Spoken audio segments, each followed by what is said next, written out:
अब देखिए इसमें हम बात करेंगे उत्तराखंड के ब्रिटिश प्रशासन की, ठीक है। जब गोरखा शासन था तो गोरखाओं के बाद ब्रिटिशों ने उनको हराया, तो उसके बाद जो ब्रिटिशों का शासन प्रशासन यहाँ पर चलता है उसके बारे में हम बात करेंगे, क्योंकि इससे पहले हम गोरखा कर चुके थे। जिन लोगों ने वो सारी वीडियोस नहीं देखी तो प्लेलिस्ट आप चेक कर सकते हैं, प्लेलिस्ट में जाके आप लोग सारी वीडियोस देख सकते हैं, ठीक है। तो देखिए परसों 5 मार्च को कनिष्ठ सहायक का एग्जाम था। उसमें कुछ क्वेश्चंस ऐसे थे, मतलब 20 से 30 क्वेश्चंस ऐसे थे, मतलब जो काफ़ी हार्ड लेवल के थे। अब देखिए यार एग्ज़ाम हमें बोला गया है कि 12th लेवल का होगा, ठीक है। 12th लेवल का एग्ज़ाम है और वो ग्रेजुएशन लेवल से भी ऊपर का दे दे रहे हैं, तो यार कैसे हो पाएगा। जो लोगों ने मतलब ज़्यादा तैयारी नहीं करी थी उनके लिए तो काफ़ी टफ था ना। जो 1 साल से कम वाले थे उनके लिए बहुत टफ पेपर था। जो 2-3 साल 4-5 साल से कर रहे हैं तैयारी तो उनके लिए उतना टफ भी नहीं था, क्योंकि इसमें एज 42 है ना। तो 42 एज वालों के लिए तो मतलब जो काफ़ी टाइम से स्टडी कर रहे हैं तो उनके लिए उतना टफ नहीं था। लेकिन जो हमारे जैसे 1 साल से कम वाले हैं तो उनके लिए तो थोड़ा टफ ही था यार, क्योंकि 20 to 30 क्वेश्चन ऐसे थे जो हार्ड थे, मतलब आउट ऑफ सिलेबस बोले तो मतलब किताबों में मिले ही ना ऐसे क्वेश्चन थे। तो ऐसे क्वेश्चंस कहाँ से कर पाते ना। तो मतलब 55 से 60 के बीच में स्कोर करना भी काफ़ी टफ था उसमें। तो ज़्यादातर लोगों का 80% लोगों का तो एग्ज़ाम ख़राब ही रहा है जहाँ तक मुझे लगता है ना। तो काफ़ी कम लोगों का सही रहा होगा। मतलब बहुत कम होंगे जो 60+ वाले होंगे, बहुत कम, ना के बराबर कुछ ही लोग होंगे, क्योंकि पोस्ट भी इसमें कम ही है, 450-500 ऐसी कुछ है ना। तो देखो यार अब आप लोगों को निराश नहीं होना है। अब एग्ज़ाम जो होना था हो चुका है। अब उसमें कुछ लीक वाले मामले भी सामने आ रहे थे, अब इसमें तो कोई कन्फर्मेशन है नहीं, क्योंकि जो आपको पता है बुकलेट ABCD आ रखा था, सारे के सारे सेम थे ना। तो उसमें अब उतना तो हम कह नहीं सकते, लेकिन जो भी है, लेकिन आप लोगों को डिमोटिवेट नहीं होना है, निराश नहीं होना है। क्योंकि देखिए एक एग्ज़ाम चले गया कोई बात नहीं, क्योंकि वो पेपर भी हार्ड था। अब अगर पेपर इजी आता तो मेरिट कितनी जाती बताऊं, 75-80 ऐसे मेरिट जाती। अभी कम है तो हो सकता है 60 के आसपास, 60 से 2 नंबर कम, 2 नंबर ज़्यादा, ऐसे मेरिट जाएगी। तो उसमें कंपटीशन ज़्यादा टफ रहता। अगर इजी पेपर आता तो सब लोग कर लेते ना। तो यही था। बाकी यार आप लोग निराश ना हो। और 9 अप्रैल को होने वाला है फॉरेस्ट गार्ड का एग्ज़ाम। तो 9 अप्रैल जो फॉरेस्ट गार्ड का एग्ज़ाम है उसके लिए आप लोग अच्छे से तैयारी करें। और उसके लिए मैं काफ़ी सारे वीडियो जो सोच रखा है कि अच्छे से कंटेंट, अच्छे से सीरीज चालू करूँ। GK GS में सब लोगों को GK GS में दिक्कत हो रही है, करंट अफेयर्स में दिक्कत हो रही है, तो वो सीरीज भी हम चालू करेंगे। साथ साथ में उत्तराखंड भी लेके चलेंगे, क्योंकि उत्तराखंड की जो हिस्ट्री है उसमें से काफ़ी क्वेश्चंस फंस रहे हैं। और उसमें से मतलब क्या होता है ना, काफ़ी टफ क्वेश्चन पूछ देते हैं, तो वो हमें समझ नहीं आता। क्योंकि बेसिक नदी, झरने, तालाब तो ये सब लोग कर लेते हैं, लेकिन जो हिस्ट्री है, इकोनॉमी है, इस चीज़ को थोड़ा सा देखना पड़ता है ना। तो मैं जो हमारा प्रीवियस में हमने स्टार्ट करी थी ना एक परीक्षावाणी GK MCQs वाली सीरीज़, तो उसके मैंने 18 प्रैक्टिस सेट आपको करा दिए थे, 18 क्लास आपको करा दी थी, 8 चैप्टर हमने उसमें कंप्लीट कर दी थी। तो मैं आज आपके लिए लेके आया हूँ 9वां क्लास। तो इस 9वीं क्लास में हम बात करने वाले हैं उत्तराखंड GS के जितने भी इंपॉर्टेंट क्वेश्चन हैं, हिस्ट्री के जितने इंपॉर्टेंट क्वेश्चन हैं, तो उसके बारे में बात करेंगे। और अभी से तैयारी स्टार्ट कर दो। अभी 30-32 दिन बचे हैं, तो 30-32 दिनों में एक क्रैश कोर्स करेंगे 30 डेज वाला। तो उसमें सारा उत्तराखंड और GK GS का हम कंप्लीट कर देंगे, क्योंकि इसमें सिलेबस पुराना होगा। तो 60 नंबर का तो मान के चलो आप, 60 नहीं 80 नंबर का तो GK GS प्लस उससे पूछना है। तो मतलब अगर उत्तराखंड और GK GS से मान के चलो 60 नंबर का भी पूछेगा, तो बाकी जैसे करंट अफेयर है और कंप्यूटर साइंस और वगैरह वगैरह जो भी चीज़ें होती है, मतलब रीजनिंग वगैरह, तो 20 नंबर में वो चीज़ें भी पूछता है, 60 नंबर में भी उत्तराखंड और GS पूछता है। तो इसमें हम अच्छा स्कोर कर सकते हैं, ठीक है। तो इसीलिए मैं प्रैक्टिस सेट लाया हूँ। तो देखिए पहला क्वेश्चन है, उत्तराखंड में ब्रिटिश शासन का प्रारंभ किस वर्ष हुआ था। अब हमें बताना है कि उत्तराखंड में ब्रिटिश शासन कब आया था, कब से ये प्रारंभ हुआ था। ये हुआ था हमारा 1815 में, ठीक है। 1815 में क्या होता है ना, संगोली की संधि होती है। 1815 से 16 के बीच में संगोली की संधि होती है। उस संधि में क्या हुआ था कि अंग्रेज और गोरखाओं के बीच में एक संधि होती है, जिसमें अंग्रेजों ने उनको गोरखाओं को कुमाऊं गढ़वाल छोड़ने के लिए बोला, तो वो संधि के तहत मान जाते हैं और छोड़ के चले जाते हैं, ठीक है। फिर देखिए अगला क्वेश्चन है, ब्रिटिश शासन लागू होने के बाद गढ़वाल कितने भागों में विभक्त था। जब ब्रिटिश शासन लागू हो गया तो गढ़वाल कितने भागों में विभक्त हुआ करता था उस टाइम पे, ये होता था 2 भागों में, ठीक है। अगला है, गढ़वाल के विभाजन के बाद अलकनंदा नदी के पूर्व वाले भाग को क्या कहा जाता था। जो अलकनंदा नदी है, अलकनंदा नदी कहाँ से निकलती है, अलकनंदा हमारा चमोली से निकलती है, ठीक है। बद्रीनाथ ऐसे करके चमोली से निकलती है। तो ये पूछ रहा है कि इसके पूर्व वाले भाग को क्या कहा जाता था, ठीक है। इसके पूर्व वाला जो भाग था तो उसको क्या बोला जाता था, उसको बोला जाता था हमारा ब्रिटिश गढ़वाल, ठीक है। जो इसके पूर्व वाला भाग था उसको ब्रिटिश गढ़वाल बोला जाता था उस टाइम पे, ठीक है। ब्रिटिश गढ़वाल में जैसे देखिए अलकनंदा नदी आ गई। अलकनंदा के इधर पर आधा मतलब चमोली का आधा हिस्सा, बागेश्वर, इधर पिथौरागढ़, इस टाइप वाला जो इधर वाला हिस्सा था वो ब्रिटिश गढ़वाल में आता था। और जो लेफ्ट वाला इधर साइड वाला हिस्सा था ये टिहरी रियासत में आता था पूरा। टिहरी गढ़वाल हो गया, उत्तरकाशी, हरिद्वार, देहरादून, ये पौड़ी गढ़वाल तक का ना, ये पूरा किस में आता था? टिहरी रियासत में। इस वाले एरिया का क्या आता था? ब्रिटिश गढ़वाल। और नीचे वाला पूरा एरिया कुमाऊं क्षेत्र में आता था। कुमाऊं गढ़वाल, सॉरी कुमाऊं, ब्रिटिश कुमाऊं, ठीक है। यहाँ पर यहाँ वाला क्षेत्र पूरा ब्रिटिश कुमाऊं होता था। तो उसके बाद देखिए अलकनंदा के पश्चिमी भाग को क्या कहा जाता था? अब जो अलकनंदा नदी है इसका पूर्वी भाग तो हमने बता दिया। पश्चिमी भाग क्या कहलाता था? पश्चिमी भाग कहलाता था टिहरी गढ़वाल, जो मैंने बताया ना। अगर ये अलकनंदा है तो इसके पश्चिम वाला भाग क्या होगा? टिहरी गढ़वाल। पूरब वाला भाग होगा ब्रिटिश गढ़वाल, ठीक है। यहाँ पर टिहरी रियासत चल रही थी और यहाँ पर ब्रिटिशों का शासनकाल था। अगला क्वेश्चन है, अंग्रेजों ने सर्वप्रथम किस स्थान पर भांग की फैक्ट्री खोली थी? तो जो अंग्रेज थे उन्होंने सर्वप्रथम कौन से स्थान पर भांग की फैक्ट्री खोली थी? तो ये खोलते हैं वो काशीपुर में, ठीक है। काशीपुर कहाँ है? हमारा उधम सिंह नगर में है। यहाँ पर उन्होंने सर्वप्रथम भांग की फैक्ट्री खोली थी। अब देखिए एडवर्ड गार्डनर को ब्रिटिश कुमाऊं का प्रथम कमिश्नर कब नियुक्त किया गया? तो कुमाऊं कमिश्नर कौन बनता है? पहला ये बनता है ई गार्डनर, ठीक है। एडवर्ड गार्डनर क्या बनता है? ब्रिटिश कुमाऊं का प्रथम कमिश्नर बनता है। तो इसको कब नियुक्त किया गया था? ये किया गया था हमारा 1815 ईस्वी में। संगोली की संधि के बाद पहला जो कमिश्नर बनता है 1815 में, वो बनता है ई गार्डनर, ठीक है। एडवर्ड गार्डनर बनता है। अगला क्वेश्चन देखिए, 1825 से लेकर 1842 ईस्वी तक किस जनपद के कमिश्नर ने टिहरी रियासत में ब्रिटिश एजेंट के रूप में कार्य किया? मतलब कौन से जनपद का ऐसा कमिश्नर था जिसने क्या किया था? टिहरी रियासत में ब्रिटिश एजेंडा के रूप में कार्य करा था। तो ये था देहरादून का जो कमिश्नर था, ठीक है। देहरादून के कमिश्नर ने क्या करा था? टिहरी रियासत में एजेंट के रूप में कार्य किया था। फिर देखिए अगला क्वेश्चन है, किस वर्ष कुमाऊं कमिश्नर का पद स्वयं में उच्च न्यायालय बन गया था? तो ऐसा कौन सा वर्ष था जिस वर्ष क्या हुआ था? जो कुमाऊं का कमिश्नर वाला पद होता था वो खुद ही क्या बन गया था? एक हाईकोर्ट जैसा बन गया था, मतलब उच्च न्यायालय बन गया था उसका पद। तो ये होता था हमारा 1864 ईस्वी में, ठीक है। 1864 ईस्वी में जो कमिश्नर था वो उच्च न्यायालय का पद उसमें बन गया था, मतलब खुद को उसने बना लिया था उस टाइप का ना। फिर देखिए अगला क्वेश्चन है, किस वर्ष कुमाऊं क्षेत्र को इलाहाबाद हाईकोर्ट के न्यायाधिकार के अंतर्गत रखा गया? तो कौन सा ऐसा वर्ष था जब कुमाऊं क्षेत्र को क्या किया गया? इलाहाबाद हाईकोर्ट के न्यायाधिकार के अंतर्गत रखा गया था। तो ये वर्ष था हमारा 1926 ईस्वी, ठीक है। 1926 में क्या हुआ था? इलाहाबाद हाईकोर्ट के न्यायाधिकार के अंतर्गत रखा था किसको? कुमाऊं क्षेत्र को, ठीक है। अब पहले देखिए जब तक उत्तराखंड अलग नहीं हुआ था उससे पहले क्या था? 2000 से पहले ये उत्तर प्रदेश राज्य का एक हिस्सा हुआ करता था उत्तराखंड, उसको उत्तरांचल नाम से जाना जाता था, ठीक है। अब देखिए ब्रिटिश गढ़वाल जनपद का गठन कब किया गया था? अब जो ब्रिटिश गढ़वाल जनपद का गठन हुआ था अलकनंदा से जो पूर्वी तरफ वाला एरिया था चमोली जनपद का, तो ये वाला जो एरिया था ब्रिटिश गढ़वाल, तो इसका गठन कब होता है? इसका गठन होता है हमारा 1839 ईस्वी में, ठीक है। 1839 में होता है। फिर देखिए तराई जिला किस वर्ष गठित हुआ? तो तराई जिला कब गठित होता है? ये होता है हमारा 1842 में, ठीक है। 1842 में क्या होता है? तराई जिला होता है। ब्रिटिश गढ़वाल कब बनता है? 1839 में बनता है। ये दोनों आपको याद करने हैं। अब देखिए कुमाऊं में कितने ब्रिटिश कमिश्नर बने थे? अब देखिए कुमाऊं कमिश्नरों की बात करें तो काफ़ी कुमाऊं कमिश्नर रहे जो ब्रिटिश थे, ठीक है। फिर उसके बाद जो पहले बने थे वो बने थे के.एल. मेहता, ठीक है। कौन बने थे? के.एल. मेहता क्या बने थे? पहले कुमाऊं कमिश्नर बने थे जो भारत के थे। स्वतंत्र भारत के पहले कुमाऊं कमिश्नर कौन थे? के.एल. मेहता थे। अब कुमाऊं में कितने ब्रिटिश कमिश्नर बने थे ये पूछा है, तो ये बने थे हमारे टोटल 25 कमिश्नर, ठीक है। 25 कमिश्नर रहे कहाँ? कुमाऊं में। कुमाऊं कमिश्नर थे 25। फिर अगला क्वेश्चन देखिए, पहला तो था ई गार्डनर, आपको ये पता होना चाहिए, ये पूछा जाता है। अब अगला क्वेश्चन है, निम्न में से स्वतंत्रता के पश्चात कुमाऊं में 1947 से लेकर 1948 तक किस व्यक्ति ने कमिश्नर का पद संभाला था?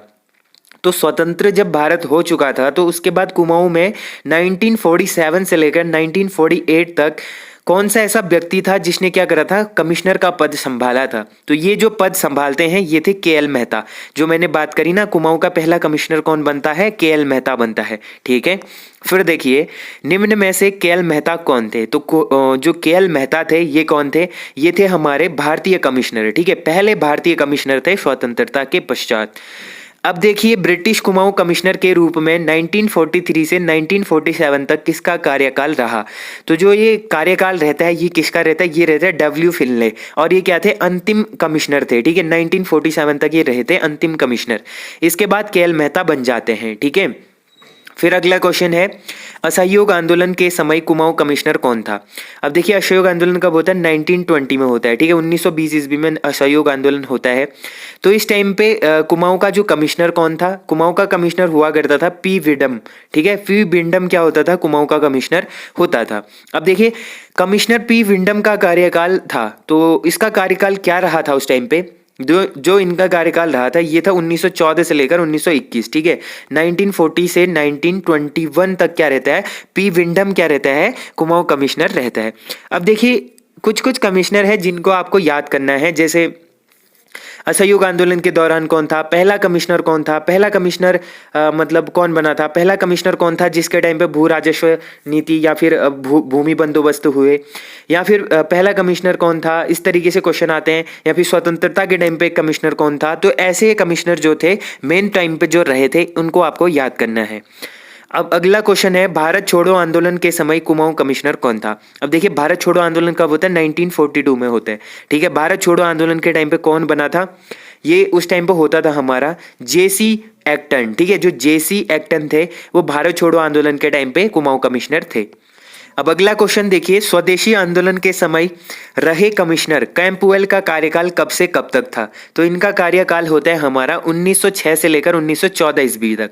ठीक है, 1906 से लेकर 1914 जब फर्स्ट वर्ल्ड वॉर हुआ था उस टाइम तक स्वदेशी आंदोलन के समय जो कैंपवेल थे ये इनका कार्यकाल चलता है कुमाऊं कमिश्नर के तौर पर। ठीक है, फिर देखिए 1884 ईस्वी में हेनरी रेमजे के बाद कुमाऊं कमिश्नर कौन बना था। हेनरी रेमजे 1884 तक क्या रहते हैं, कुमाऊं कमिश्नर रहते हैं। इसके बाद कुमाऊं का कमिश्नर कौन बनता है, ये बनता है हमारा फिशर। ठीक है, फिशर क्या बनते हैं, हेनरी रेमजे के बाद बनते हैं। अब हेनरी रेमजे का कार्यकाल बहुत अच्छा माना जाता है, इनका कार्यकाल काफी लंबा समय तक चलता है और ये काफी अच्छे व्यक्ति भी इनको माना जाता है। ठीक है, फिर देखिए 1885 में जब कांग्रेस की स्थापना होती है तो उस टाइम पे कुमाऊं कमिश्नर कौन था। कांग्रेस की स्थापना होती है 1885 ईस्वी में, कौन करता है, एओ ह्यूम। ठीक है, एओ ह्यूम के द्वारा क्या होता है, भारतीय राष्ट्रीय कांग्रेस की स्थापना होती है 1885। तो उस टाइम पे कुमाऊं के कमिश्नर कौन हुआ करते थे, ये होते थे जी रोश। ठीक है, जी रोश क्या होते थे उस टाइम पे कुमाऊं कमिश्नर होते थे। फिर देखिए जुलाई 1870 से लेकर जुलाई 1835 ईस्वी तक कुमाऊं का दूसरा कमिश्नर कौन था। अब देखिए 1815 से लेकर 1816 या फिर 16-17 के बीच में मान सकते हो, इस टाइम तक रहते ए गार्डनर। ठीक है, उसके बाद जो दूसरा कुमाऊं कमिश्नर बनता है ये कौन बनता है। ठीक है, तो दूसरा कमिश्नर कौन बना था हमारा, विलियम ट्रेल बना था। ठीक है, विलियम ट्रेल बना था और ट्रेल का बंदोबस्त भी आपने पढ़ा होगा। फिर देखिए ट्रेल द्वारा 80 साला बंदोबस्त की शुरुआत कब की गई थी। तो ट्रेल ने बंदोबस्त करा था हमारा 1823 ईस्वी में। ठीक है, 1823 में इसने क्या करा था, 80 साला बंदोबस्त करा था।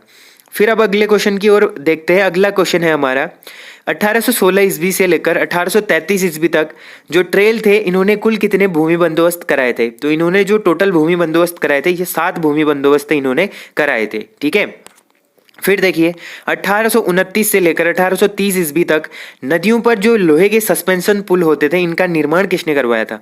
तो इसका निर्माण कराने वाले जो कुमाऊं कमिश्नर थे वो थे विलियम ट्रेल। ठीक है, अगला क्वेश्चन देखिए, किस वंश के शासनकाल में कानूनगो के पद सृजित हुए थे। तो कौन सा ऐसा वंश चल रहा था जिनके शासनकाल में क्या हुए थे, कानूनगो के पद सृजित किए गए थे। तो कानूनगो के पद कब सृजित किए गए थे, ये किए थे चंद शासकों के टाइम पीरियड पर। ठीक है, जब चंदों का शासनकाल चल रहा था उस टाइम पर ही क्या हुए, कानूनगो के पद सृजित हुए थे। ठीक है, अगला क्वेश्चन है, किस कमिश्नर द्वारा 1819 में 9 पटवारी पद सृजित किए गए थे। उस टाइम में 9 पटवारी होते थे, तो ये किसके टाइम पीरियड पर होते थे, ये होते थे हमारा विलियम ट्रेल के टाइम पीरियड पर। ठीक है, फिर देखिए 1920 ईस्वी में कोर्ट फीस के रूप में स्टाम्प पेपर किसने जारी किया था। तो स्टाम्प पेपर भी किन्होंने जारी किया था, विलियम ट्रेल ने जारी किया था। ठीक है, फिर देखिए कमिश्नर ट्रेल के समय किस वर्ष अल्मोड़ा में जेल की स्थापना हुई।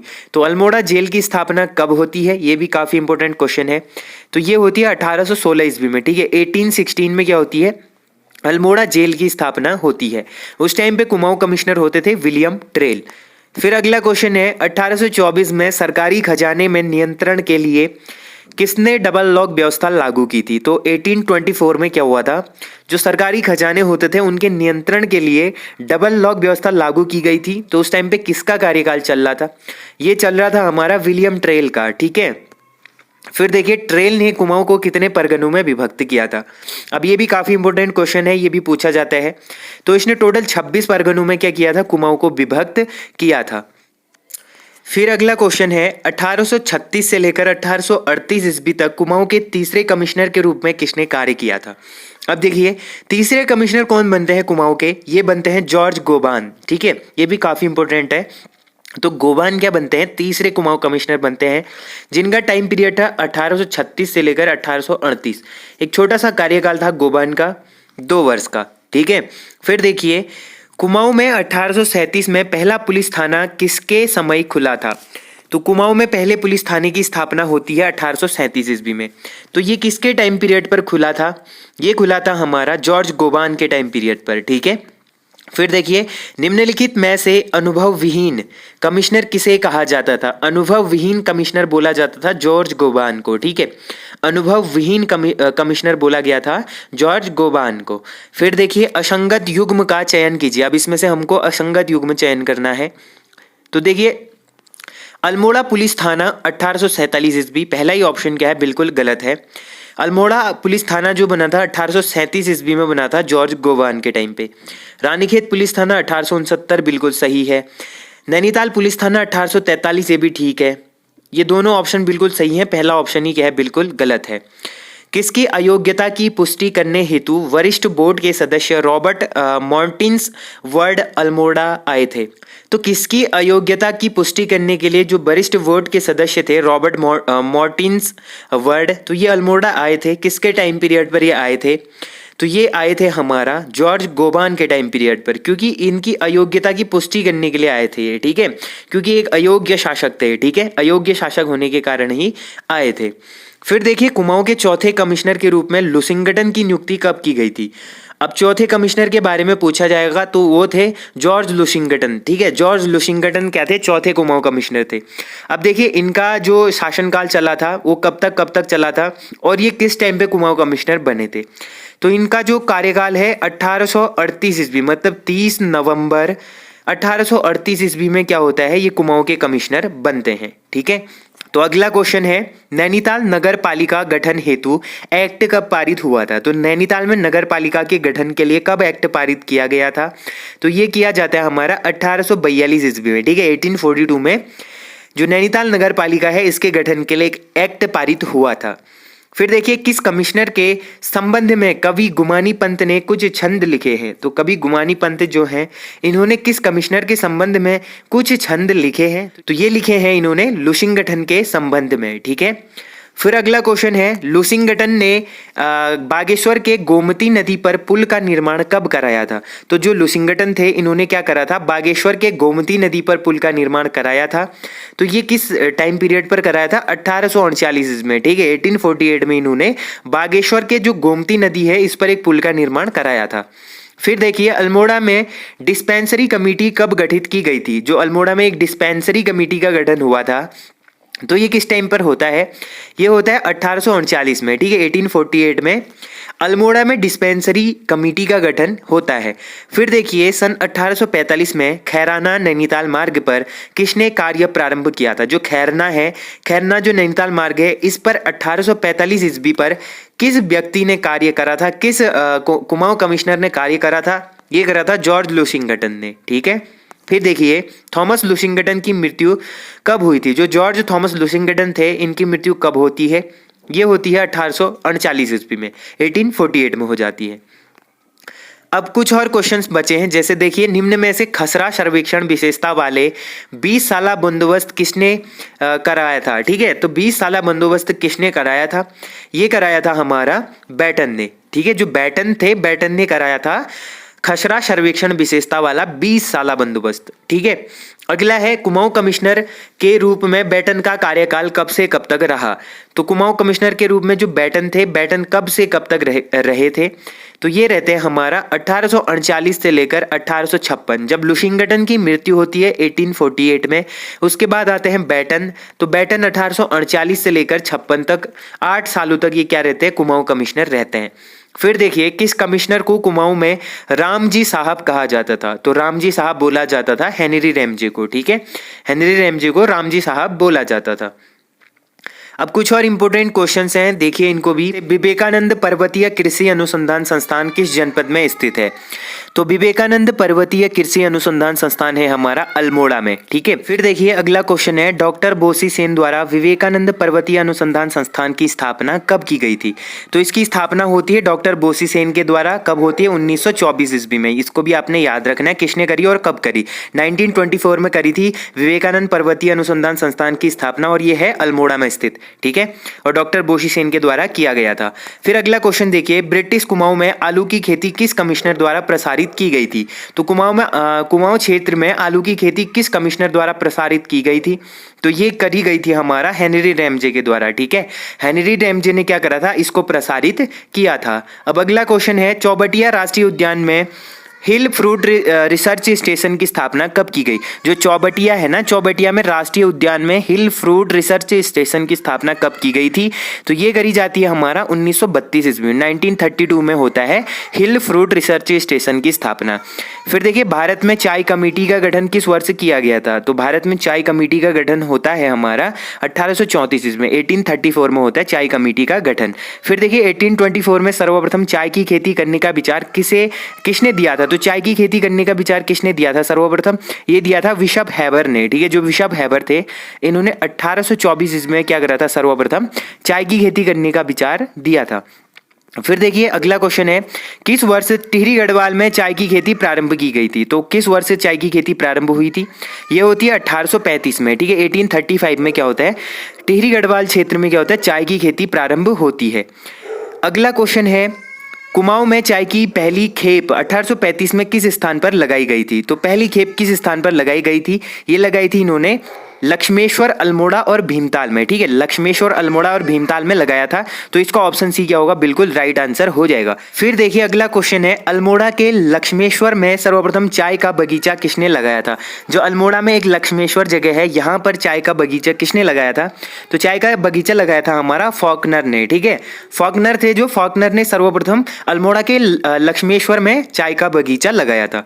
फिर देखिए इसमें से सही युग्म का हमें चयन करना है। तो देखिए भारतीय दंड संहिता 1860 में हुआ, ये सही है। इंडियन फॉरेस्ट एक्ट 1927 ये भी सही है। कुमाऊं फॉरेस्ट एक्ट 1931 ये भी सही है। तो तीनों कथन बिल्कुल सत्य है। इसका राइट आंसर हो जाएगा ऑप्शन डी। ठीक है, राइट आंसर होगा इसका ऑप्शन डी। तो सारे आपको याद कर लेने हैं कौन सा कब हुआ था।